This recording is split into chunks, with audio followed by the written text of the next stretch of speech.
Mirchi Sunday suspense, কান টান উত্তেজনা।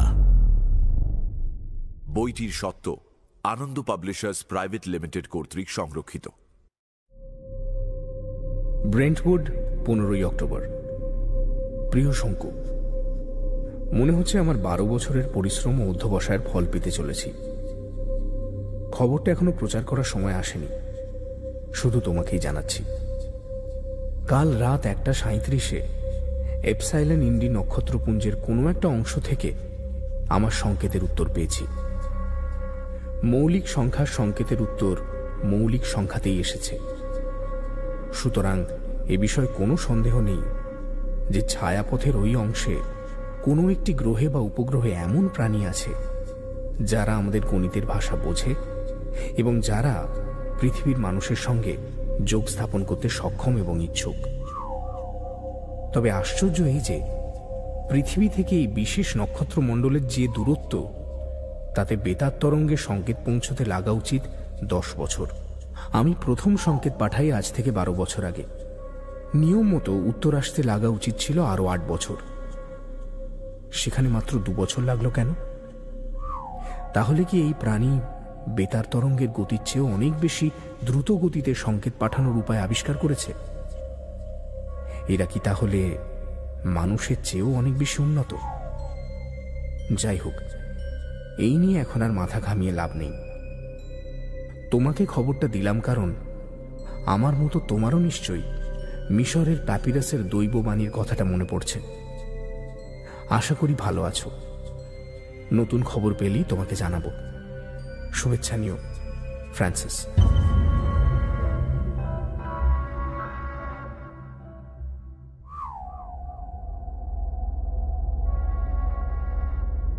বাংলা সাহিত্যের রোমাঞ্চকর কিছু গল্প দিয়ে সাজানো আমাদের এই বিশেষ নিবেদন সানডে সাসপেন্স। আর সত্যজিৎ রায়ের জন্ম মাসে সানডে সাসপেন্সের বিশেষ উদ্যোগ মে মাস রে মাস। বাংলা চলচ্চিত্র ও সাহিত্যে সত্যজিৎ রায় এক বিরাট ব্যক্তিত্ব। তিনি জন্মগ্রহণ করেন 1921 সালের 2রা মে। আমরা তাঁকে হারাই 1992 সালের 23শে এপ্রিল। তাঁর সৃষ্টি প্রফেসর শঙ্কু এক বিস্ময়কর চরিত্র।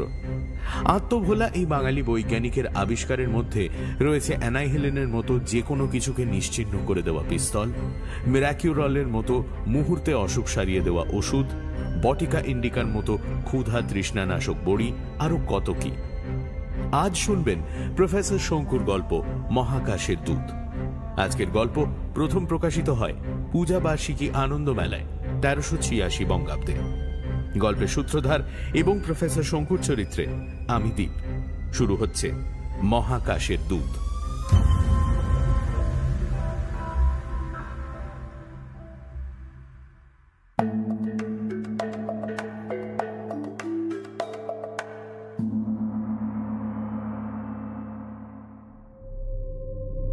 ইংল্যান্ডের বিখ্যাত জ্যোতির্বিদ ফ্রান্সিস ফিল্ডিং হল আমার 22 বছরের বন্ধু।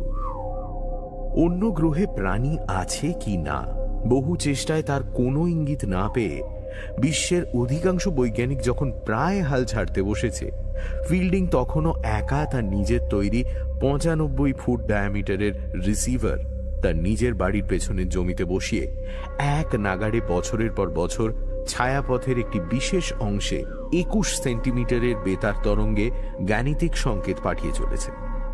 আজ তার সাফল্যের ইঙ্গিত পেয়ে আমার মনটা আনন্দে ভরে উঠেছে।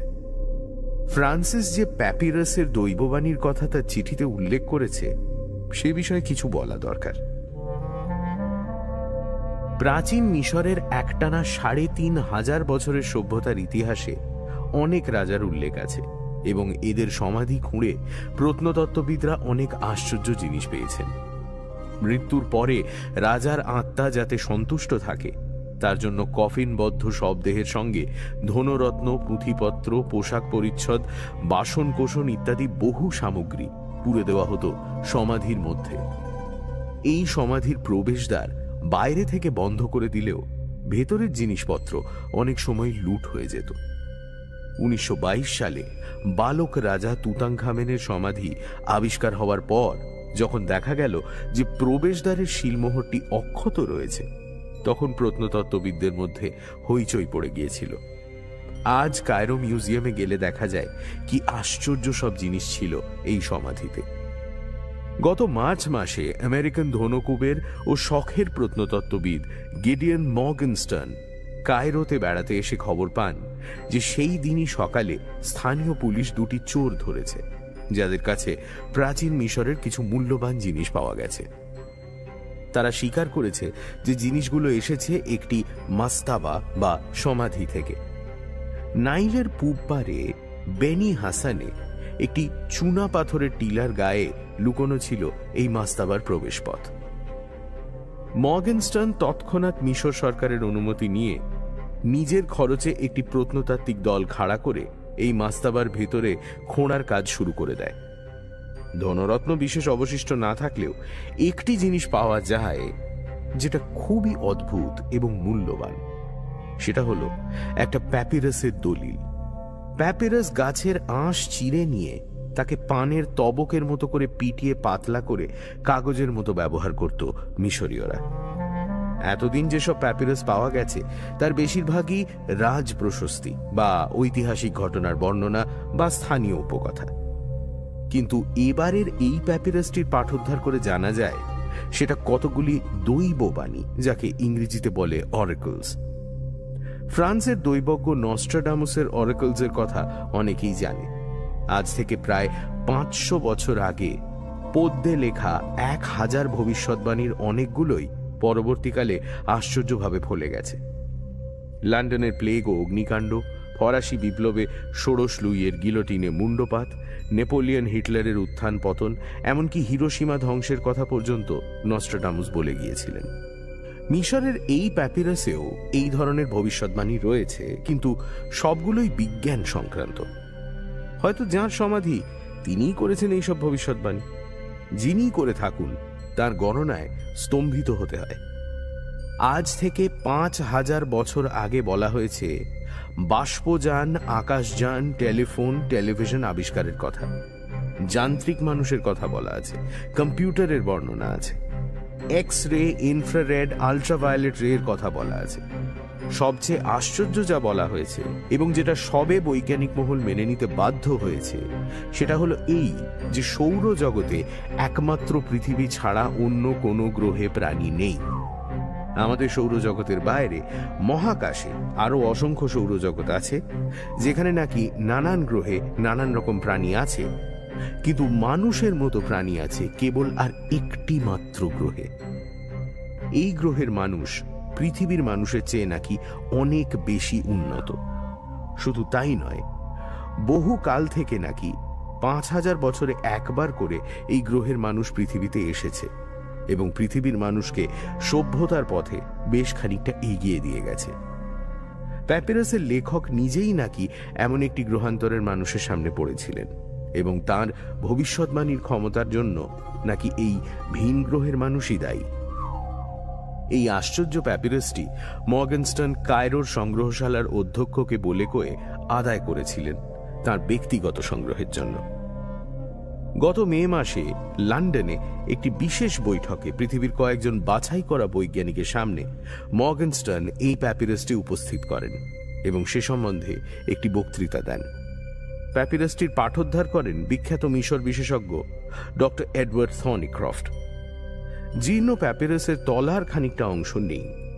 হয়তো সেখানে লেখকের নাম ছিল, কিন্তু সেটা এখন আর জানার উপায় নেই। তবু যেটুকু জানা গেছে তাও খুবই চমকপ্রদ। সন তারিখের যা উল্লেখ পাওয়া যায় তা থেকে বোঝা যাচ্ছে যে লেখকের সঙ্গে ভিন গ্রহের প্রাণীর সাক্ষাৎ হয়েছিল আজ থেকে 5000 বছর আগে।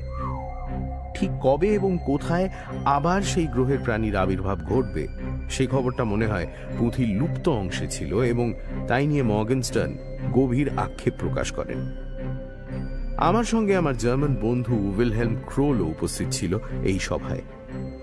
এমন সন্দেহবাতিগ্রস্ত লোক আমি কমই দেখেছি। বক্তৃতার সময় আমার কানের কাছে মুখ এনে সে যে কতবার হামবাগ, ফ্রড, ধাপ্পাবাজ এই ধরনের মন্তব্য করেছে তার হিসেব নেই। বক্তৃতা শেষে সে সরাসরি বলে বসল যে প্যাপিরাসটা সে একবার হাতে নিয়ে দেখতে চায়। ক্রোলের যথেষ্ট খ্যাতি আছে বলেই বোধহয় মর্গেনস্টার্ন অপমান হজম করে তার অনুরোধ রক্ষা করে। আমিও দেখলাম প্যাপিরাসটাকে খুব মন দিয়ে, কিন্তু সেটা জাল বলে মনে হলো না। এখন প্রশ্ন হচ্ছে, ফিল্ডিং যে গ্রহ থেকে তার বেতার সংকেতের উত্তর পেয়েছে, প্যাপিরাসে কি সেই গ্রহের প্রাণীর কথাই বলা হয়েছে? ব্যাপারটা আরো কিছু দূর নাই গলে বোঝার উপায় নেই।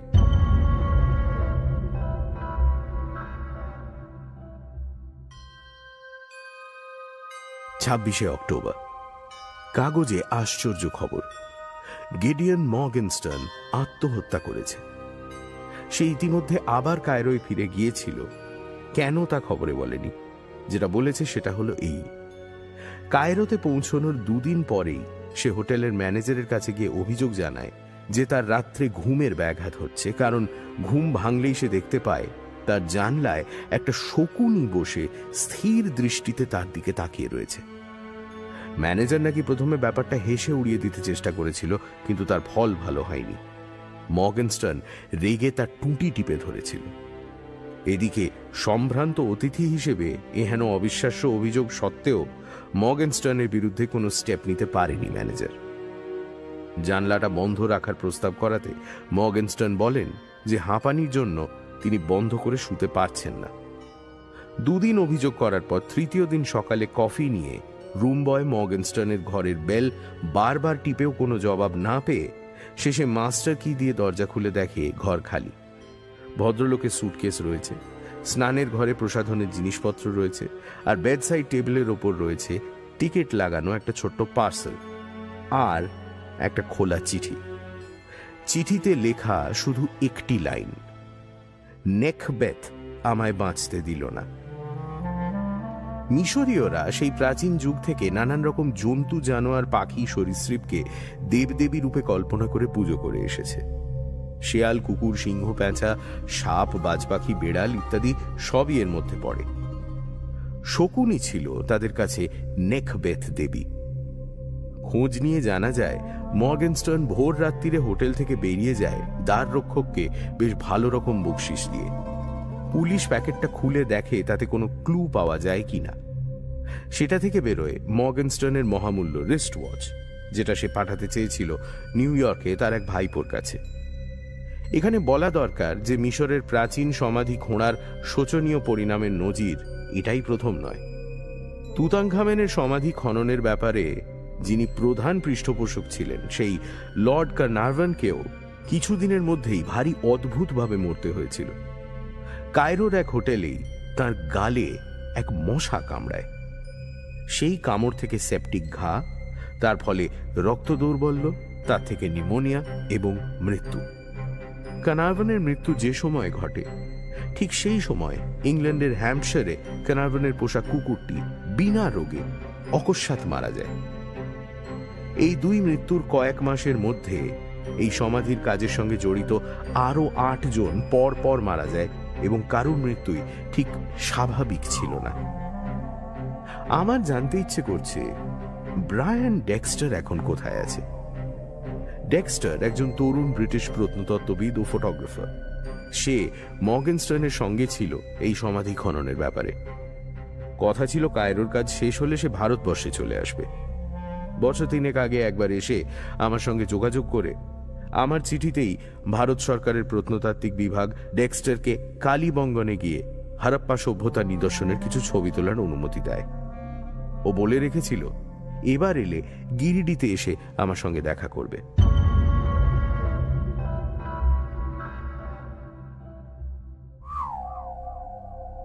অক্টোবর ফিল্ডিং এর চিঠিতে চাঞ্চল্যকর খবর। ছায়াপথ থেকে সংকেত এখন রীতিমতো স্পষ্ট, এবং তা শুধু মৌলিক সংখ্যায় নয়। ফিল্ডিং এর দৃঢ় বিশ্বাস এই গ্রহই হচ্ছে প্যাপিরাসের গ্রহ। যেভাবে ঘন ঘন সংকেত আসছে তাতে বোঝাই যাচ্ছে যে পৃথিবীর সঙ্গে যোগ স্থাপন করতে পেরে এই নাম না জানা গ্রহের প্রাণী উল্লসিত হয়ে উঠেছে। অনেক দিনের পুরনো বন্ধুর সঙ্গে হঠাৎ দেখা হলে যেমন হয়। ফিল্ডিং এর উত্তেজনা আমিও আমার শিরায় অনুভব করছি। গভীর আফসোস হচ্ছে প্যাপিরাসের ওই হারানো শেষাংশের জন্য।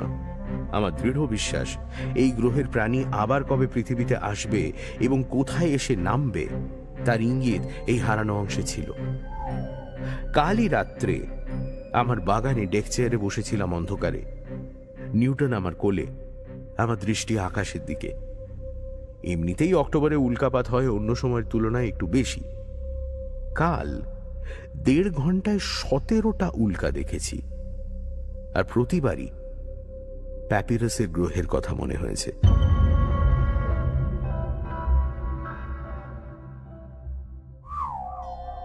30শে অক্টোবর ফিল্ডিং এর কাছ থেকে জরুরি টেলিগ্রাম, পত্রপাঠ চলে এসো কায়রো, তোমার জন্য হোটেল কার্নাকে ঘর বুক করা হয়েছে। আমি জানিয়ে দিয়েছি 3রা নভেম্বর পৌঁছচ্ছি। কিন্তু হঠাৎ কায়রো কেন, ঈশ্বরই জানেন।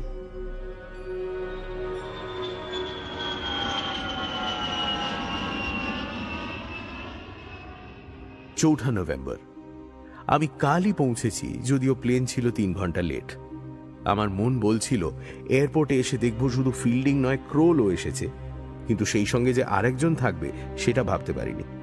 ইনি হলেন ব্রায়ান ডেক্সটার।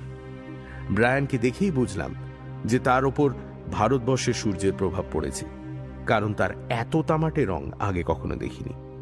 ব্রায়ান এবারও কালিবাঙ্গান গিয়েছিল, আর সেখানে থাকতেই মর্গেনস্টার্নের মৃত্যু সংবাদ পেয়ে সোজা লন্ডন চলে আসে। আত্মহত্যার বিবরণ শুনে সে নাকি খুবই বিচলিত হয়ে পড়েছিল, যদিও আমি জিজ্ঞেস করাতে বলল অভিশাপে তার বিশ্বাস নেই। তার ধারণা মর্গেনস্টার্নের সানস্ট্রোক জাতীয় কোনো ব্যারামের সূত্রপাত হয় এবং তার ফলে মাথাটা বিগড়ে যায়। ব্রায়ান নাকি বেনি হাসানের সমাধি খননের সময় থেকেই লক্ষ্য করেছিল যে মর্গেনস্টার্ন রোদের তাপ একদম সহ্য করতে পারে না।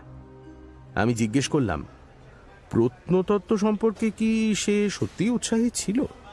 ব্রায়ান বলল, অগাধ টাকা থাকলে অনেক লোক নানা রকম শখকে প্রশ্রয় দিয়ে থাকে। তাছাড়া খ্যাতির প্রতিও মর্গেনস্টার্নের একটা লোভ ছিল। শুধু বড় লোক হয়ে আর আজকাল কেউ আমেরিকায় বিশেষ নাম করতে পারে না, সবাই চায় কোনো একটা কীর্তি রেখে যেতে। হয়তো মর্গেনস্টার্ন চেয়েছিল এই প্রত্নতাত্ত্বিক অভিযান ফাইন্যান্স করে সে বেশ কিছুটা খ্যাতি লাভ করবে। আমি আরো কয়েকটা প্রশ্ন করতে চেয়েছিলাম, কিন্তু ফিল্ডিং বাধা দিয়ে বলল বাকি কথা হোটেলে গিয়ে হবে। লাঞ্চের পর কার্নাক হোটেলের দোতলায় খোলা বারান্দায় বসে কফি খেতে খেতে বাকি কথা হলো। সামনে নীল নদ বয়ে চলেছে, ট্যুরিস্টদের জন্য নানান রকম বোট সাজানো রয়েছে জেটিতে। রাস্তায় দেশ বিদেশের বিচিত্র লোকের ভিড়। প্রথমেই ব্রায়ান তার ক্যামেরার ব্যাগ থেকে একটা বড় খাম বার করে আমার দিকে এগিয়ে দিল। দেখো তো জিনিসটা তোমার চেনা কিনা। এই যে সেই প্যাপিরাসের ফটোগ্রাফ। জিনিসটা পাওয়া মাত্র এটার ছবি তুলে রেখেছিলাম। তুমি যে প্যাপিরাসটা লন্ডনে দেখেছিলে সেটার সঙ্গে কোনো তফাৎ দেখছো কি? দেখছি বই কি, ছবিটা হাতে নিতে নিতেই তো তফাৎটা লক্ষ্য করেছি। এটা সম্পূর্ণ প্যাপিরাসটার ছবি, তলার অংশটুকুও বাদ নেই। ব্রায়ানকে জিজ্ঞেস করাতে সে ব্যাপারটা বলল। আসলে প্যাপিরাসটার অবস্থা এমনিতেও ছিল বেশ জীর্ণ। 5000 বছর পাকানো অবস্থায় সমাধি কক্ষের এক কোণে পড়েছিল। এটা আমি প্রথম পাই, আর পেয়ে প্রথমেই সাবধানে পাক খুলে মাটিতে ফেলে 4 কোণে 4টে পাথর চাপা দিয়ে কয়েকটা ফ্ল্যাশলাইট ফটো তুলে নিই। মর্গেনস্টার্ন এটা দেখেই বগল দাবা করে। আমি ওকে বলি সে যেন খুব সাবধানে জিনিসটা হ্যান্ডেল করে। মুখে হ্যাঁ বললেও বেশ বুঝতে পারিও এসব জিনিসের মূল্য ঠিক বোঝে না। ও প্রথমেই যায় থর্নিক্রফটের কাছে। থর্নিক্রফট লেখাটা পড়ে দেওয়ার পর মর্গেনস্টার্ন সোজা চলে যায় কায়রো মিউজিয়ামের কিউরেটর মিস্টার ইব্রাহিমের কাছে।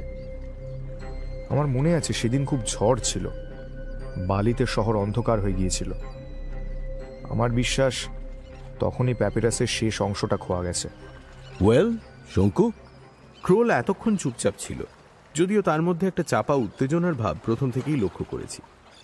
ক্রোল হায়ারোগ্লিফিক্সের ভাষা ভালোভাবেই জানে এবং বুঝতেই পারছি যে সে ইতিমধ্যেই সেই অংশটার মানে বের করে ফেলেছে, আর তাই এই উত্তেজনা। আমি বললাম, এই অংশতে তো দেখছি দৈবজ্ঞের নাম রয়েছে, মেনেফ্রু। আর অন্য গ্রহ থেকে যারা আসবে তারা কবে আসবে এবং কোথায় এসে নামবে তাও বলে দেওয়া আছে। সেই জন্যেই তোমাকে টেলিগ্রাম করে আনালাম। অমাবস্যা তো 2 দিন পরেই। আর দৈবজ্ঞ যদি শনে ভুল না করে থাকেন, এতে যে ধূমকেতুর উল্লেখ আছে তার থেকেই তো ব্যাপারটা পরিষ্কার হয়ে যাচ্ছে। আমি একবার হিসেব করে দেখেছিলাম, ৭৬ বছর পর পর যদি হ্যালির ধূমকেতু আসে, তাহলে আজ থেকে ঠিক ৫,০০০ বছর আগে একবার সেই ধূমকেতুর আবির্ভাব ঘটেছিল, অর্থাৎ ৩০২২ BC-তে। আমারও হিসেব তোমার সঙ্গে মিলছে। প্যাপিরাসে বলছে দৈবজ্ঞের যখন অন্য গ্রহের মানুষের সঙ্গে সাক্ষাৎ হয় তখন আকাশে ধূমকেতু ছিল। সেটা ৩০২২ হওয়া এই জন্যই সম্ভব কারণ তখন ইজিপ্টে মেনিসের রাজত্বকাল, আর সেইটাকেই বলা হয় ইজিপ্টের স্বর্ণযুগের শুরু। সব মিলে যাচ্ছে শঙ্কু। কিন্তু এর ওপর সম্পূর্ণ নির্ভর করা চলে কি? এক আধ বছরও কি এদিক ওদিক হতে পারে না? আমার ধারণা এতে কোনো ভুল নেই, কারণ আমি এখানে আসার আগের দিনই এপসাইলন ইন্ডি থেকে সংকেত পেয়েছি। তাতে বলা হয়েছে যে আগামী অমাবস্যায় তাদের দুধ পৃথিবীতে এসে পৌঁছচ্ছে এবং তারা যেখানে নামবে সেই জায়গাটা এখান থেকে আন্দাজ ২০০ কিলোমিটার পশ্চিমে। তার মানে মরুভূমিতে? সেটাই স্বাভাবিক নয় কি? কিন্তু কি ভাষায় পেলে এই সংকেত? টেলিগ্রাফের ভাষা, মর্স। তার মানে পৃথিবীর সঙ্গে তারা যোগাযোগ রেখে চলেছে গত ৫,০০০ বছর ধরে। সেটার আশ্চর্য কি শঙ্কু? ভুলে যেও না, ওদের সভ্যতা আমাদের চেয়ে অনেক বেশি অগ্রসর। তাহলে তো তারা ইংরেজিও জানতে পারে। কিছুই আশ্চর্য নয়, তবে আমি ইংরেজ কিনা সেটা হয়তো তাদের পক্ষে জানা সম্ভব ছিল না, তাই তারা মর্স কোড ব্যবহার করেছে। তাহলে আমাদের গন্তব্যস্থল হলো কোথায়? তারা তো আর এই হোটেলে এসে আমাদের সঙ্গে সাক্ষাৎ করবে না। না না, সেটা একটু বাড়াবাড়ি হয়ে যাবে। আমরা যাব বাউইতি, এখান থেকে ২৩০ কিলোমিটার দক্ষিণ পশ্চিমে। রাস্তা একটা আছে, তবে সেটাকে হাইওয়ে বলা চলে না। অবশ্য তাতে কোনো অসুবিধা হবে না। ক্রোলের গাড়িটা তো তুমি দেখেছো। তা দেখেছি, এয়ারপোর্ট থেকে ক্রোলের গাড়িতেই এসেছি। বিচিত্র গাড়ি, যেন একটি ছোটখাটো চলন্ত হোটেল, সেই সঙ্গে মজবুতও বটে। অটো মোটেল নামটা ক্রোলেরই দেওয়া। ডক্টর থনিক্রফটও আসছেন কাল সকালে, তিনিও হবেন আমাদের দলের একজন। এই খবরটা জানা ছিল না, তবে থনিক্রফটের আগ্রহের কারণটা স্পষ্ট। হাজার হোক, তিনিই তো প্যাপিরাসের পাঠোদ্ধার করেছেন। তোমার অ্যানাইহিলিনটা সঙ্গে এনেছো তো? আমি জানিয়ে দিলাম যে এই ধরনের অভিযানে সেটা সবসময়ই সঙ্গে থাকে। আমার তৈরি এই আশ্চর্য পিস্তলের কথা এরা সকলেই জানে।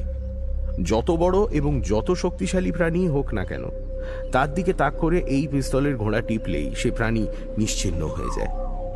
সব শুধু ১২-১০ চরম সংকটের সামনে পড়ে আমাকে এই অস্ত্র ব্যবহার করতে হয়েছে। প্যাপিরাসের বিবরণ থেকে এই ভিন গ্রহের প্রাণীকে হিংস্র বলে মনে হয় না, কিন্তু এবার যারা আসবে তাদের অভিপ্রায় যখন জানা নেই, তখন আত্মরক্ষার জন্য প্রস্তুত হয়ে থাকলে ক্ষতি কি? আমরা চারজনে পরস্পরের প্রতি প্রতিজ্ঞাবদ্ধ হয়ে রইলাম যেন আমাদের এই আসন্ন অভিযানের কথা ঘুণাক্ষরেও কেউ না জানে। আমরা উঠে যে যার ঘরে যাবার তোড়জোড় করছি, এমন সময় দেখি হোটেলের ম্যানেজার মিস্টার নাহুম আমাদের দিকে এগিয়ে আসছেন। এখানে বলে রাখি যে এই কার্ন্যাক হোটেল থেকেই মর্গেনস্টার্নও উধাও হয়েছেন এবং এই মিস্টার নাহুমকেই মর্গেনস্টার্নের হাতে লাঞ্ছনা ভোগ করতে হয়েছিল। নাহুম জানালেন যে মর্গেনস্টার্নের আর কোনো খোঁজ পাওয়া যায়নি, কাজেই ধরে নিতে হয় মর্গেনস্টার্ন শহর থেকে বেরিয়ে গিয়ে নাইলের জলে ঝাঁপিয়ে পড়ে আত্মহত্যা করেছেন। আর কোনো শকুনি টকুনি এসে কোনো ঘরের জানলায় বসছে না তো? জীব কাটার অভ্যেস ইজিপশীয়দের থাকলে অবশ্যই মিস্টার নাহুম জিহুবা দংশন করতেন। তার বদলে তিনি আমাদের কাছে এগিয়ে এসে ফিসফিস করে বললেন, শুনুন, আপনাদের বলতে দ্বিধা নেই, আমাদের হোটেলের ত্রিসীমানার মধ্যে কেউ কোনোদিন শকুনি দেখেছে বলে তো শুনিনি। তবে বিড়াল কুকুর যে এক একটা দেখা যাবে না, তার ভরসা দিতে পারছি না। আমরা ঠিক করেছি কাল লাঞ্চের পরেই রওনা দেব। কি আছে কপালে জানি না, তবে আমি মনে করি ইজিপ্টে আসার মধ্যেই একটা সার্থকতা আছে। এখানে এসে ২ মিনিট চুপ করে থাকলেই চারপাশের আধুনিক শহরের সব চিহ্ন মুছে গিয়ে চোখের সামনে ভেসে ওঠে সেই প্রাচীন যুগের মিশর। ইমহোটেপ, আখেনাতেন, খুফরু, তুতানখামেনের দেশে এসে নামবে ছায়াপথের কোনো এক অজ্ঞাত সৌরজগতের প্রাণী। ভাবতেও অবাক লাগে।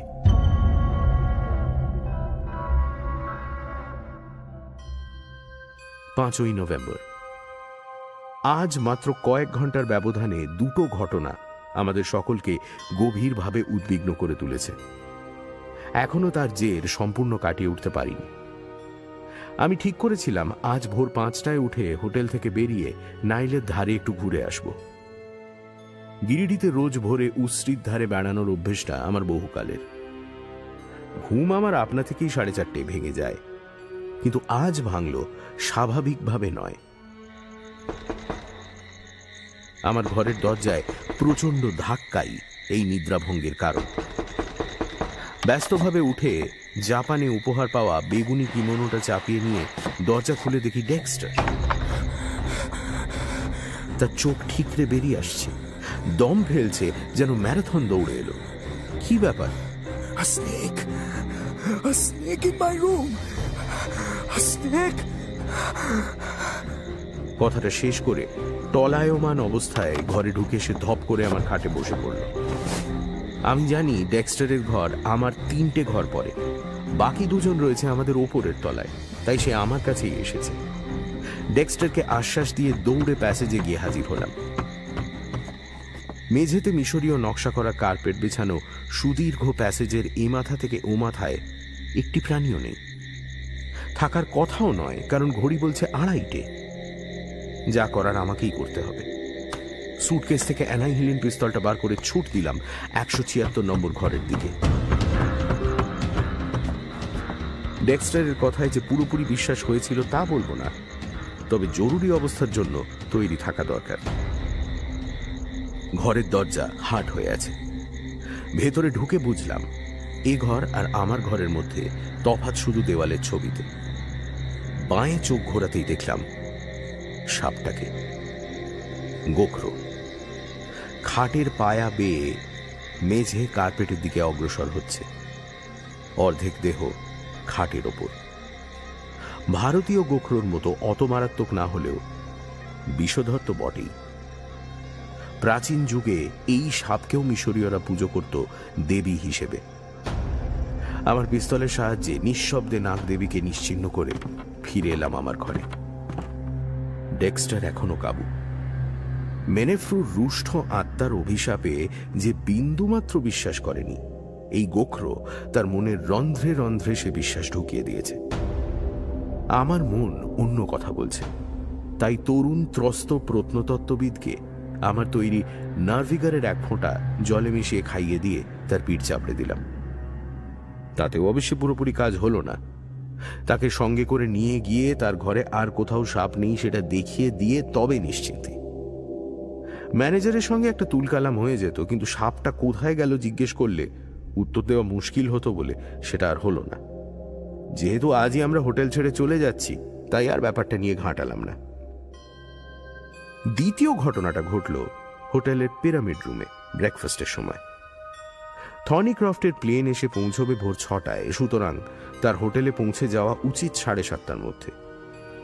8টায়, তখন আমাদের প্রাতরাশ শেষ হয়নি, ম্যানেজার স্বয়ং এসে খবর দিলেন যে থর্নিক্রফট এসে পৌঁছেছেন ঠিকই, কিন্তু অ্যাম্বুলেন্সে। এয়ারপোর্ট থেকে বেরোবার সঙ্গে সঙ্গে মাথায় একটি আঘাত পেয়ে থর্নিক্রফট সংজ্ঞা হারান। 2 জন সুইস ট্যুরিস্ট পুলিশের সাহায্যে অ্যাম্বুলেন্সের ব্যবস্থা করে। ব্যাপারটা রাহাজানি তাতে সন্দেহ নেই, কারণ 300 পাউন্ড সমেত থর্নিক্রফটের ওয়ালেটটি লোপ পেয়েছে। সৌভাগ্যক্রমে আঘাত গুরুতর হয়নি।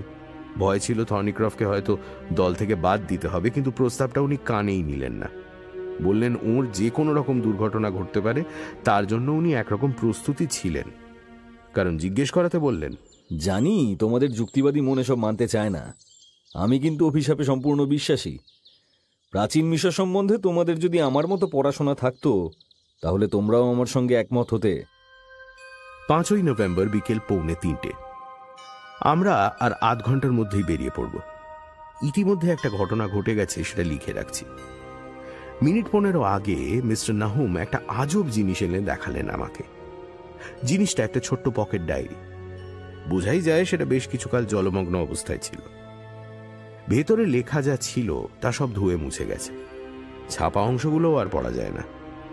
শুধু একটা কারণে জিনিসটার মালিকানা সম্বন্ধে কোনো সন্দেহ থাকে না, সেটা হলো ডায়েরির ভেতরের পাতার সঙ্গে জেমস ক্লিপ দিয়ে আটকানো একটি ফটোগ্রাফ।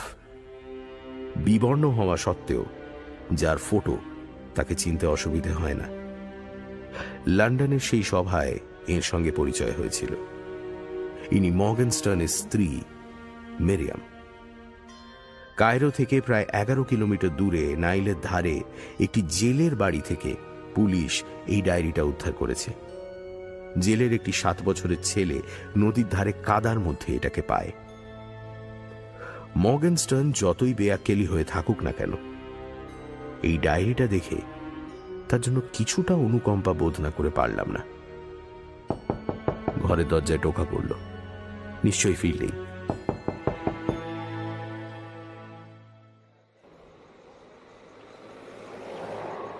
পাঁচই নভেম্বর সন্ধে 6:30। বাউইতে যাওয়ার পথে কায়রো থেকে 83 কিলোমিটার দক্ষিণে আল ফাইউমের একটি সরাইখানায় বসে কফি আর আখরোট খাচ্ছি আমরা 5 জন। থর্নিক্রফট অনেকটা সুস্থ, ডেক্সটার চুপ মেরে গেছে। তার দিকে দৃষ্টি রাখতে হচ্ছে এবং তাকে বলা হয়েছে যে সে যেন আমাদের ছেড়ে কোথাও না যায়। ক্রোল তার ক্যামেরার সরঞ্জাম সাফ করছে। 3টে নতুন মডেলের লাইকা, তার একটায় বিরাট টেলিফোটো লেন্স। মহাকাশযানের প্রথম আবির্ভাব থেকে শুরু করে সমস্ত ঘটনা সে ক্যামেরায় তুলে রাখবে। কয়েক বছর থেকে আনআইডেন্টিফাইড ফ্লাইং অবজেক্ট বা অনির্দিষ্ট উড়ন্ত বস্তু নিয়ে যে পৃথিবীর বেশ কিছু লোক মাতামাতি করছে, তাদের সম্বন্ধে ক্রোলের অবজ্ঞার শেষ নেই। বলল, এইসব লোকের তোলা বহু ছবি পত্রপত্রিকায় বেরিয়েছে, কিন্তু ধাপ্পাটা ধরা পড়ে এতে এই যে সব ছবিতেই উড়ন্ত বস্তুটিকে দেখানো হয় একটা চাকতির মতো। এটা কি বিশ্বাসযোগ্য? অন্য গ্রহের মহাকাশযান হলেই কি তার চেহারা চাকতির মতন হবে? ফিল্ডিং আমাদের দিকে চোখ টিপে প্রশ্ন করল, আচ্ছা ধরো যদি আমাদের এই মহাকাশযানটিও চাকতির মতো দেখতে হয়, তখন? তাহলে সমস্ত সরঞ্জাম সমেত আমার এই 3টে ক্যামেরাই নাইলের জলে ছুঁড়ে ফেলে দেব। ওই চাকতি দেখার প্রত্যাশায় আমি আসিনি এই বালি আর পাথরের দেশে। একটা চিন্তা কাল থেকেই আমার মাথায় ঘুরছে, সেটা আর না বলে পারলাম না। তোমরা ভেবে দেখেছ কি যে এই 5000 বছরের হিসেবে ক্রমশ পিছিয়ে গেলে বেশ কয়েকটা আশ্চর্য তথ্য বেরিয়ে পড়ে? 5000 বছর আগে যে ইজিপ্টের স্বর্ণযুগের শুরু সে তো দেখেইছি। আরো 5000 পিছলে দেখছি মানুষ প্রথম কৃষিকার্য শুরু করছে, নিজের চেষ্টায় ফসল উৎপাদন করছে। আরো 5000 পিছিয়ে গেলে দেখছি মানুষ প্রথম হাড় ও হাতির দাঁতের হাতিয়ার, বর্ষার ফলা, মাছের বড়শি ইত্যাদি তৈরি করছে। আবার সেই সঙ্গে গুহার দেওয়ালে ছবিও আঁকছে। 30,000 বছর আগে দেখছি মানুষের মস্তিষ্কের আকৃতি বদলে গিয়ে আজকের মানুষের মতো হচ্ছে। পৃথিবীর প্রাচীন ইতিহাসের অনেক অধ্যায় আজও আমাদের কাছে অস্পষ্ট, কিন্তু এই 5-এর হিসেবে যতটুকু ধরা পড়ছে সেটা আশ্চর্য নয় কি? আমার কথায় সবাই সায় দিল। ক্রোল বলল, হয়তো এদের কাছে পৃথিবীর ইতিহাসের একটা ধারাবাহিক বিবরণ আছে, একেবারে মানুষের আবির্ভাব থেকে শুরু করে ইজিপ্টের স্বর্ণযুগের শুরু অবধি। তা তো থাকতেই পারে। এরা যদি জিজ্ঞেস করে আমরা কি চাই, তাহলে ওই দলিলের কথাটাই বলবো। ওটা বাগাতে পারলে আর কোনো কিছু দরকার আছে কি? কফি আর আখরোটের দাম চুকিয়ে দিয়ে আমরা উঠে পড়লাম।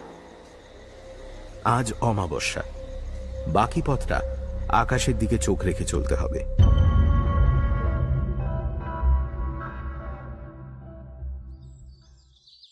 নভেম্বর সকাল 6:30। বিজ্ঞানের সব শাখা প্রশাখায় আমার অবাধ গতি বলে আমি নিজেকে সবসময় বৈজ্ঞানিকই বলে এসেছি। কোনো একটা বিষয়ে বিশেষজ্ঞতার দাবি করিনি। আমাদের দলের বাকি 4 জনেই বিশেষজ্ঞের পর্যায়ে পড়ে, যদিও বয়স, অভিজ্ঞতা, কীর্তি বা খ্যাতিতে সকলে সমান নয়। কিন্তু কথা হচ্ছে কি, ফিল্ডিং, ক্রোল, থর্নিক্রফট, ডেক্সটার, আমি এদের কারুর মধ্যেই এখন আর কোনো তারতম্য ধরা পড়ছে না। মহাসাগরের তুলনায় টলির নালা আর গঙ্গার মধ্যে খুব একটা তফাৎ আছে কি? কালকের অবিস্মরণীয় ঘটনাগুলো পরপর গুছিয়ে বলার চেষ্টা করছি। আল ফাইউমের সরাইখানা থেকে বেরিয়ে গাড়িতে উঠে রুক্ষ মরুপ্রান্তরের মধ্যে দিয়ে মিনিট 10 চলার পরেই একটা বিশ্রী ঘটনা ঘটে, যেটার বিষয় বলার আগে ক্রোলের অটোমোটেলের ভেতরটা কিরকম সেটা একটু বলা দরকার। সামনে ড্রাইভারের পাশে 2 জনের বসার জায়গা, তার ঠিক পেছনেই একটা সরু প্যাসেজের একদিকে একটা বাথরুম ও একটা স্টোর রুম, আর অন্যদিকে একটা কিচেন ও একটা প্যান্ট্রি। প্যাসেজ থেকে বেরিয়েই দুদিকে দুটো করে বাঙ্ক, আপার ও লোয়ার। একজন অতিরিক্ত লোক থাকলে সে অনায়াসে দুদিকের বাঙ্কের মাঝখানে মেঝেতে বিছানা পেতে শুতে পারে। গাড়ি চালাচ্ছিল ক্রোল, আর আমি বসেছিলাম তার পাশে। পেছনে লোয়ার বাঙ্কের একটায় বসেছিল থর্নিক্রফট, আর একটায় ফিল্ডিং আর ডেক্সটার। আমরা যখন বেরিয়েছি তখন 6:45। আকাশে তখনও আলো রয়েছে। পথের দুধারে বালি আর পাথর। জায়গাটা মোটামুটি সমতল হলেও মাঝে মাঝে চুনা পাথরের টিলা বা টিলার সমষ্টি চোখে পড়ছে। তার মধ্যে এক একটা বেশ উঁচু। প্রচন্ড উৎকণ্ঠার মধ্যেও মাঝে মাঝে আমাদের হোটেলের ম্যানেজার মিস্টার নাহুমের মুখটা মনে পড়ছে, আর মনটা খচখচ করে উঠছে। ভদ্রলোকের অতি অমায়িক আচরণটা আমার কাছে সন্দেহজনক বলে মনে হয়েছে, যেন তিনি কোনো একটা ষড়যন্ত্রে লিপ্ত। আকাশে সবে দু একটা তারা দেখা দিতে শুরু করেছে, এমন সময় একটা আর্তনাদ, আর তার পর মুহূর্তেই একটা বিস্ফোরণের শব্দে স্টিয়ারিং এ ক্রোলের হাতটা কেঁপে গিয়ে গাড়িটা প্রায় রাস্তার ধারে একটা খানায় পড়ছিল। দুটো শব্দই এসেছে আমাদের গাড়ির পেছন দিক থেকে। জায়গা ছেড়ে রুদ্ধশ্বাসে প্যাসেজ দিয়ে পেছনে গিয়ে দেখি থর্নিক্রফটের হাতে রিভলভার। ডেক্সটার দরজায় ঠেস দিয়ে দাঁড়িয়ে ফ্যাকাশে মুখ করে মেঝের দিকে চেয়ে আছে, আর ফিল্ডিং যন্ত্রণায় মুখ বিকৃত করে হতভম্বের মতো বসে আছে। তার চশমার কাঁচে কোনো তরল পদার্থের ছিটে লেগে তাকে যেন সাময়িকভাবে ধাঁধিয়ে দিয়েছে। ডেক্সটারের দৃষ্টি যেখানে, সেখানে মাথা থ্যাঁতলানো অবস্থায় পড়ে আছে আরেকটি গোখরো। এর জাত কালকের গোখরোর থেকে আলাদা। ইনিও মিশরের অধিবাসী। এর নাম স্পিটিং কোবরা। ইনি ছোবল না মেরে শিকারের চোখের দিকে তাক করে বিষের থুতু দাগেন। এতে মৃত্যু না হলেও অন্ধত্ব অবধারিত। ফিল্ডিং বেঁচে গেছে তার চশমার জন্য, আর সাপ বাবাজি মরেছেন থর্নিক্রফটের সঙ্গে হাতিয়ার ছিল বলে। অটোমোটাইল থামিয়ে ফিল্ডিং এর পেছনে কিছুটা সময় দিতে হলো। বিষের ছিটে চশমার কাঁচের তলা দিয়ে বাঁ চোখের কোলে লেগেছিল। সেখানে আমার মিরাকিউরল অয়েন্টমেন্ট লাগিয়ে দিলাম। ব্যাপারটা সহ্যের সীমা ছাড়িয়ে গেছে। অভিশাপ টভিশাপ কিচ্ছু নয়, কেউ আমাদের পেছনে লেগেছে। আমরা যখন সরাইখানায় বসে কফি খাচ্ছিলাম, সেই সময় গাড়ির জানলা দিয়ে সাপটাকে ভেতরে ঢুকিয়ে দেওয়া হয়েছে। যে এই কাজটি করেছে সে নিশ্চয়ই কায়রো থেকেই এসেছে। আবার যখন রওনা দিলাম তখন অন্ধকার নেমে এসেছে। বাউইতি এখান থেকে আরো 100 কিলোমিটার। ম্যাপে তারপর আর কোনো রাস্তার ইঙ্গিত নেই, তবে মোটামুটি সমতল জমি পেলে বালি পাথর অগ্রাহ্য করে এই গাড়ি এগিয়ে চলবে, যদি সেটার প্রয়োজন হয়। মিনিট 10 চলার পর পথে একই সঙ্গে মানুষ ও জানোয়ারের সাক্ষাৎ মিলল। একটি বছর 15 ছেলে, হাতে লাঠি, এগিয়ে আসছে রাস্তা ধরে আমাদেরই দিকে। তার পেছনে এক পাল গাধা। আমাদের গাড়িটা দেখে হাঁটার গতি কমিয়ে হাত দুটো মাথার উপর তুলে ঝাঁকাতে শুরু করলো ছেলেটা। ক্রোল বাধ্য হয়েই গাড়ি থামালো, কারণ পথ বন্ধ। ব্যাপারটা কি? হেডলাইটের আলোতে ছেলেটির চোখ দুটো জল জল করছে। গাধাগুলো কেমন যেন অস্থির। হাতছানি দিয়ে আমাদের বাইরে বেরোনোর ইঙ্গিত করাতে আমি থামলাম। ছেলেটি দৌড়ে এলো আমাদের দিকে। পিরামিড, পিরামিড সাহেব, পিরামিড, পিরামিড। ছেলেটি যে প্রচন্ড রকম উত্তেজিত সেটা তার ঘন ঘন নিঃশ্বাস আর চোখের চাহনি থেকেই বুঝতে পারছি, কিন্তু এখানে পিরামিড কোথায়? জিজ্ঞেস করাতে সে সামনে বাঁয়ে দেখিয়ে দিল। ওগুলো তো পাহাড়, চুনো পাথরের পাহাড়, ওখানে পিরামিড কোথায়? ছেলেটি তবুও বারবার ওই দিকেই দেখায়। হ্যাঁ, তার মানে ওগুলোর পিছনে?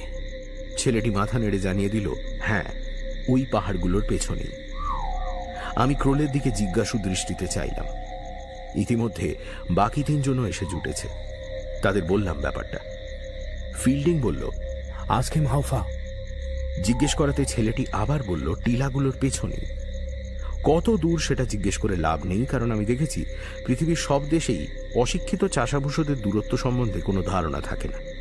অর্থাৎ পিরামিড এখান থেকে 2 কিলোমিটারও হতে পারে, 20 কিলোমিটারও হতে পারে। হিয়ার।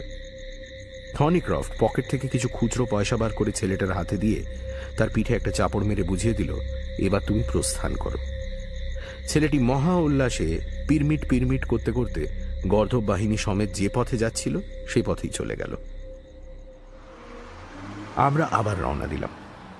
আকাশে আলোকবিন্দুর সংখ্যা বাড়ছে, তবে চলমান বিন্দু এখনো চোখে পড়েনি। আমি জানি পেছনের কামরার 3 জনই জানলায় চোখ লাগিয়ে বসে আছে। বেচারা ক্রোলি শুধু রাস্তা থেকে চোখ তুলতে পারছে না। মিনিট 3 যাবার পরেই বাঁয়ে চোখ পড়তে দেখলাম ছেলেটা খুব ভুল বলেনি। টিলার আড়াল সরে যাওয়াতে সত্যি একটা পিরামিড বেরিয়ে পড়েছে। সেটা কত দূর বা কত বড় তা বোঝার উপায় নেই, কিন্তু আকৃতি সম্বন্ধে কোনো সন্দেহ নেই। লাইমস্টোনের রুক্ষ স্তূপগুলোর পাশে ওটা একটা পিরামিডই বটে। ইজিপ্টের সব জায়গা দেখা না থাকলেও এটুকু জানি যে এখানে পিরামিড থাকার কথা নয়, আর ভূমিফোড়ের মতো হঠাৎ গজিয়ে ওঠাটাও ধর্তব্যের মধ্যে নয়। ক্রোলি বলল যে রাস্তা খারাপ হোক না কেন একবার কাছে গিয়ে জিনিসটা দেখে আসা দরকার। মহাকাশযান সত্যি যদি আজ রাত্রেই নেমে আসে তাহলে তার সময় আছে এখনো প্রায় আধ ঘন্টা। আর আকাশযান এলে আকাশে তার আলো তো দেখা যাবেই, কাজেই কোনো চিন্তা নেই। অতি সন্তর্পণে বালি আর এবড়ো খেবড়ো পাথরের ওপর দিয়ে অটোমোটেল এগিয়ে চলল পিরামিডের দিকে। শখানেক মিটার যাবার পরেই বুঝতে পারলাম যে মিশরের বিখ্যাত সমাধিসৌধগুলির তুলনায় এই পিরামিড খুবই ছোট। এর উচ্চতা 30 ফুটের বেশি নয়। আরো খানিকটা কাছে যেতে বুঝলাম পিরামিডটা পাথরের তৈরি নয়, কোনো ধাতুর তৈরি। ক্রোলের গাড়ির হেডলাইট পড়ে পিরামিডের গা থেকে একটা তামাটে আলো প্রতিফলিত হয়ে বাঁয়ের টিলাগুলির ওপর পড়ছে। ক্রোল গাড়ি থামিয়ে হেডলাইট নিভিয়ে দিল। আমরা 5 জন নামলাম। ফিল্ডিং এগোতে শুরু করেছে পিরামিডটার দিকে। আমরা তাকে অনুসরণ করলাম। ক্রোল আমার কানে ফিসফিস করে বলল, Keep your hand on your gun. This may be our spaceship. আমারও অবশ্যই সেই কথাই মনে হয়েছে। গাড়ির ভেতরে ছিলাম, তাই আকাশের সব অংশে চোখ রাখতে পারিনি। এই ফাঁকে কখন ল্যান্ড করে বসে আছে কে জানে। সামনে ফিল্ডিং থেমে হাত তুলেছে। বুঝতে পারলাম কেন। শরীরে একটা উত্তাপ অনুভব করছি।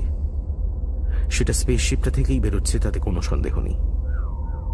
কিন্তু এই নৈশব্দ কেন? আলো নেই কেন? নাম্বার কোনো শব্দ পাইনি কেন? আর উত্তাপের কারণ কি এই যে এরা আমাদের কাছে আসতে দিতে চায় না? কিন্তু তা তো নয়।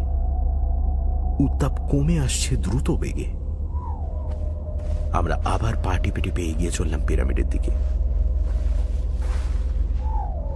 মাথার উপর আকাশ জুড়ে ছায়াপথ দেখা দিয়েছে। মরু অঞ্চলের রাতের আকাশ আমার চিরকালের বিস্ময়ের বস্তু। 1 3 7 ফিল্ডিং মৌলিক সংখ্যা আওড়াতে শুরু করেছে। 17 23 অবাক হয়ে দেখলাম পিরামিডের গায়ে অসংখ্য আলোকবিন্দুর আবির্ভাব হয়েছে। ওগুলো আসলে ছিদ্র। স্পেসশিপের ভেতরে আলো জ্বলে উঠেছে, আর সেই আলো দেখা যাচ্ছে পিরামিডের গায়ে ছিদ্রগুলির ভেতর দিয়ে। 41, 47, 53, 59 এটা মানুষেরই কণ্ঠস্বর, তবে আমাদের 5 জনের মধ্যে কারণ নয়। এর উৎস ওই পিরামিড। আমরা রুদ্ধশ্বাসে ব্যাপারটা দেখছি, শুনছি আর উপলব্ধি করার চেষ্টা করছি। এবার কথা শুরু হলো। 5000 বছর পরে আবার আমরা তোমাদের গ্রহে এসেছি। তোমরা আমাদের অভিনন্দন গ্রহণ করো। ফিল্ডিং তার ক্যাসেট রেকর্ডার চালু করে দিয়েছে। ডেক্সটার ও ক্রোলের হাতে ক্যামেরা, কিন্তু এখনো ছবি তোলার মতো কিছু ঘটেনি। আবার কথা, নিখুঁত ইংরেজি, নিখাদ উচ্চারণ, নিটোল কণ্ঠস্বর। তোমাদের গ্রহের অস্তিত্ব আমরা জেনেছি 65,000 বছর আগে। আমরা তখনই জানতে পারি যে তোমাদের গ্রহ ও আমাদের গ্রহের মধ্যে কোনো প্রাকৃতিক প্রভেদ নেই। এই তথ্য আবিষ্কার করার পর তখনই আমরা প্রথম তোমাদের গ্রহে আসি এবং সেই থেকে প্রতি 5,000 বছরে এসেছি। প্রত্যেকবারই এসেছি একই উদ্দেশ্য নিয়ে, সেটা হলো পৃথিবীর মানুষকে সভ্যতার পথে কিছু দূর এগিয়ে দিতে সাহায্য করা। পৃথিবীর বায়ুমণ্ডলের বাইরে মহাকাশে আমাদের একটি পর্যবেক্ষণ পথ এই 65,000 বছর ধরে পৃথিবীর অবস্থার প্রতি দৃষ্টি রেখে আসছে। আমরা যখনই এখানে আসি তখন পৃথিবীর অবস্থা জেনেই আসি। আমরা অনিষ্ট করতে আসি না, আমাদের কোনো স্বার্থ নেই। সাম্রাজ্য বিস্তার আমাদের উদ্দেশ্য নয়। আমরা কেবল মানুষের সমস্যার সমাধানের উপায় বাতলে দিয়ে আবার ফিরে যাই। আজকের মানুষ বলতে যা বোঝো সেই মানুষ আমাদেরই সৃষ্টি। সেই মানুষের মস্তিষ্কের বিশেষ গড়নও আমাদেরই সৃষ্টি। মানুষকে কৃষিকার্য আমরাই শেখাই, যাযাবর মানুষকে ঘর বাঁধতে শেখাই। গণিত, জ্যোতির্বিদ্যা, চিকিৎসা বিজ্ঞান, পৃথিবীতে এসবের গোড়াপত্তন আমরাই করেছি। স্থাপত্যের অনেক সূত্র আমরাই দিয়েছি। এই শিক্ষা মানুষ কিভাবে কাজে লাগিয়েছে তার উপর আমাদের কোনো হাত নেই। অগ্রগতির কিছু সূত্র নির্দেশ করার বেশি কিছু করা আমাদের কর্তব্য বলে মনে করিনি। মানুষকে আমরা যুদ্ধ শেখাইনি, স্বার্থের জন্য সাম্রাজ্য বিস্তার শেখাইনি, শ্রেণীভেদ শেখাইনি, কুসংস্কার শেখাইনি। এসবই তোমাদের সৃষ্টি। আজ যে মানুষ ধ্বংসের পথে চলেছে তার কারণই হলো মানুষ নিঃস্বার্থ হতে শেখেনি। যদি শিখত তাহলে মানুষ নিজের সমস্যার সমাধান নিজেই করতে পারত। আজ আমরা তোমাদের হাতে যা তুলে দিতে এসেছি তার সাহায্যে মানব জাতির আয়ু কিছুটা বাড়তে পারে।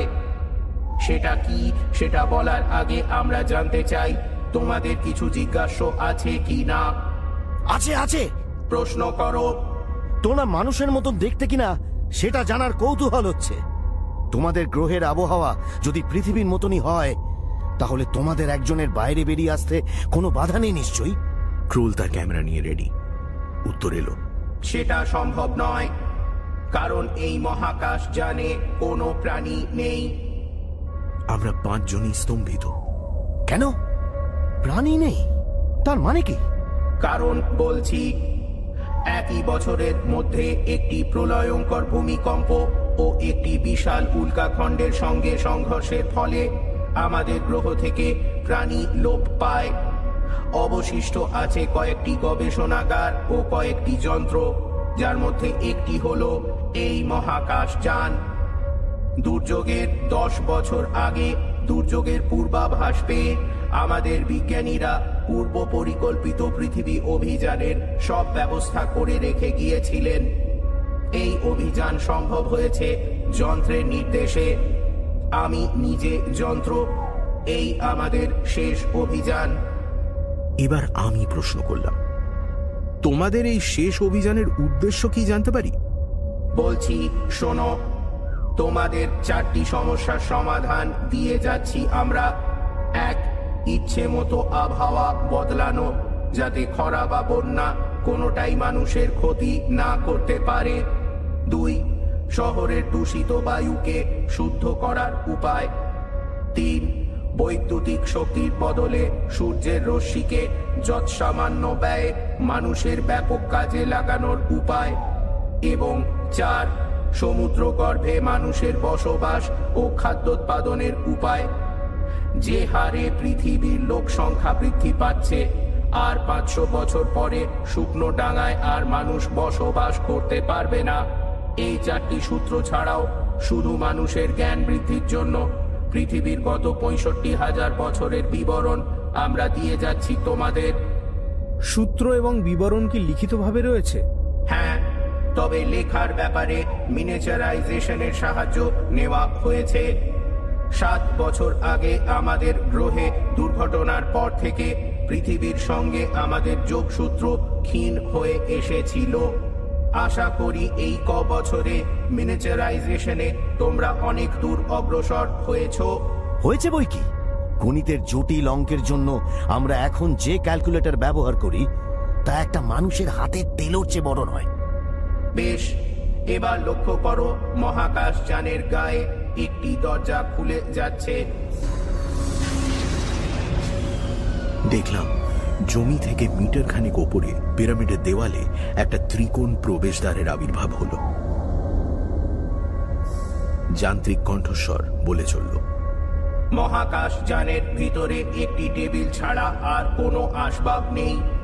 সেই টেবিলের উপর একটি স্বচ্ছ আচ্ছাদনের নিচে যে বস্তুটি রয়েছে তাতেই পাওয়া যাবে 4টি সমস্যার সমাধান ও পৃথিবীর গত 65,000 বছরের ইতিহাস।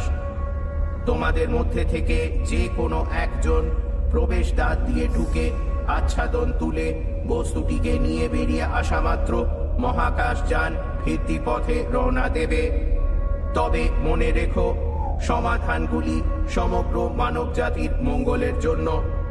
এই বস্তুটি যদি কোনো স্বার্থপর ব্যক্তির হাতে পড়ে তাহলে। কণ্ঠস্বর হঠাৎ থেমে গেল, কারণ কথার মাঝখানে চোখের পলকে আমাদের সকলের অজান্তে অন্ধকার থেকে একটি মানুষ বেরিয়ে এসে তীর বেগে মহাকাশযানে প্রবেশ করে আবার তৎক্ষণাৎ বেরিয়ে এসে অন্ধকারে মিলিয়ে গেছে। পর মুহূর্তে দেখলাম ত্রিকোণ প্রবেশদ্বারটি বন্ধ হওয়ার সঙ্গে সঙ্গে একটা গগনভেদী হাহাকারের মতো শব্দ করে পিরামিড মিশরের মাটি ছেড়ে শূন্যে উত্থিত হলো।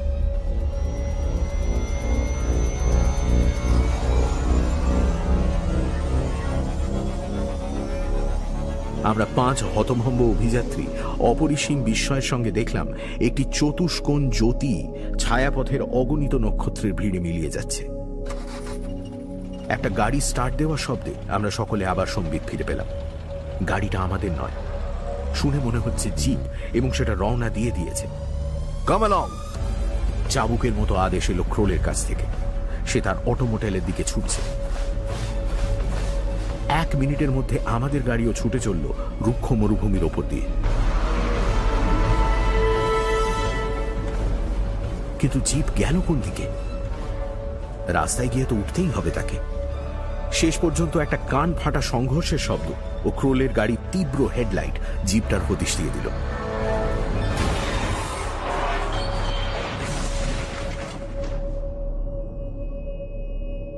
হেডলাইট না জ্বালিয়েই মরিয়া হয়ে ছুটে চলেছিল সেটা, আর তার ফলেই জমিতে পড়ে থাকা প্রস্তরখণ্ডের সঙ্গে সজোর সশব্দ সংঘাত। আর তাড়া নেই, তাই সাবধানে চালিয়ে নিয়ে গিয়ে ক্রোল তার গাড়িটাকে জিপের 10 হাত দূরে দাঁড় করালো। আমরা 5 জন নেমে এগিয়ে গেলাম। জিপের দফা শেষ। সেটা উল্টে কাত হয়ে পড়ে আছে বালি ও পাথরের মধ্যে, আর তার পাশে রক্তাক্ত দেহে পড়ে আছেন 2 জন লোক। একজন স্থানীয়, সম্ভবত গাড়ির চালক, আর অন্যজন, থর্নিক্রফটের টর্চের আলোয় চেনা গেল তাকে, হলেন মার্কিন ধনকুবের ও শখের প্রত্নতত্ত্ববিদ গিডিয়ন মর্গেনস্টার্ন। সাপ ও শকুনের রহস্য মিটে গেল। কার্নাক হোটেলের ম্যানেজার নাহুমের সঙ্গে এনার স্বর ছিল নিঃসন্দেহে। স্বার্থান্বেষণের পথে যাতে কোনো বাধা না আসে, তাই আমাদের হটাবার জন্য এত তোড়জোড়। এটা বেশ বুঝতে পারছি যে মর্গেনস্টার্নের মৃত্যু হয়েছে প্রাচীন মিশরের কোনো দেবতার অভিশাপে নয়, তার উপর অভিশাপ বর্ষণ করেছে ছায়াপথের একটি বিশেষ নক্ষত্রমণ্ডলে অবস্থিত একটি বিশেষ গ্রহ। লোকটার পকেটে ওটা কি? ক্রোল এগিয়ে গিয়ে মর্গেনস্টার্নের পকেট থেকে একটা জীর্ণ কাগজের টুকরো টেনে বার করল। সেটা যে মেনেফ্রুর প্যাপিরাসের ছেঁড়া অংশ সেটা আর বলে দিতে হয় না, কিন্তু এছাড়াও আর একটা জিনিস আমি লক্ষ্য করেছি। মর্গেনস্টার্নের মুঠো করার ডান হাতটা বালির ওপর পড়ে আছে, আর সেই মুষ্টিবদ্ধ হাতের আঙুলের ফাঁক দিয়ে একটা নীল আভা বেরিয়ে পাশের বালির ওপর পড়েছে। ফিল্ডিং এগিয়ে গিয়ে মুঠোটা খুলল।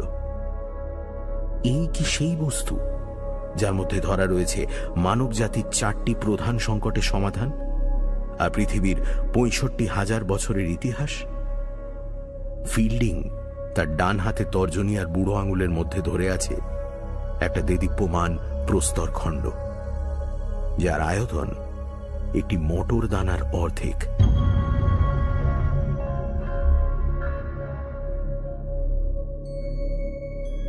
নভেম্বর, গিরিডি। এই আশ্চর্য পাথরের টুকরোর মধ্যে কি করে এত তথ্য লুকিয়ে থাকতে পারে, সেটা যদি কেউ বের করতে পারে তো আমিই পারব। এই বিশ্বাসে আমার 4 বন্ধু সেটা আমাকেই দিয়ে দিয়েছে। আমি গত 2 সপ্তাহ ধরে আমার গবেষণাগারে অজস্র পরীক্ষা করেও এটার রহস্য উদ্ঘাটন করতে পারিনি।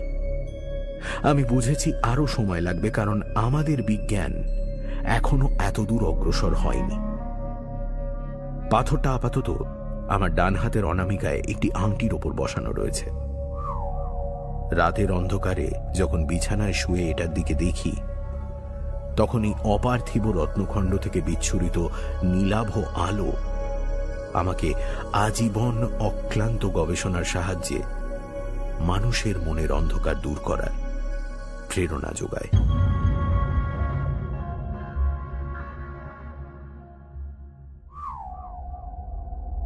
সানডে সাসপেন্সে আজ শুনলেন সত্যজিৎ রায়ের লেখা প্রফেসর শঙ্কুর কাহিনী মহাকাশের দূত। ফ্রান্সিস ফিল্ডিং এর চরিত্রে সোমক, ব্রায়ান ডেক্সটার অগ্নি, ক্রোল অংশুমান পাল, থর্নিক্রফট দীপ বসু, মিস্টার নাহুম পুষ্পল, ছেলে অত্রি। প্রফেসর শঙ্কুর ভূমিকায় এবং পর্ব পরিচালনায় আমি দীপ। ধ্বনি পরিকল্পনা এবং আবহ সঙ্গীত Pradyut Chattopadhyay. Poster design join the dots.